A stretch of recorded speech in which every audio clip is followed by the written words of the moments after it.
લંકા હળગાવી, હનુમાનજી હળગાવી જ નથી. અને આખી દુનિયાને ખબર છે પાકું કોઈ કરતું જ નથી. બીજી વાત તમને કરું કે સીતાજી જનક મહારાજની દીકરી મિથિલા નરેશ હવે શિવ ધનુષનો ઘોડો ઘોડો કરીને ફરતા હતા. અને પછી જનક મહારાજ જોઈ ગયા કે હવે આ શિવ ધનુષને મારી દીકરી જો ઘોડો ઘોડો કરીને ફરતી હોય તો આના મૂર્તિયા હાટું શું, આના માટે મૂર્તિઓ મારે કેવો ગોતું. એટલે પછી સંયમવર રચવાનું નક્કી કર્યું કે આ ધનુષને જે ભાંગે એને મારી દીકરી વરમાળા પહેરાવે. હવે ઈ સંયમવર રચ્યો ને એમાં કે રાવણ હતો એવું કહે છે, સાચું ખોટું મારો રામ જાણે. ઈ રાવણ થી કે ચોખા જેટલું ધનુષ હેલ્યું નહોતું.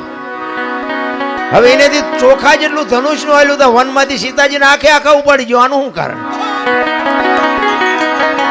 આખે આખા સીતાજી ઉપડે, સીતાજી ઘોડો ઘોડો કરીને ફરતા હતા, ઈવડું ધનુષ રાવણ હલાવી ન હોય.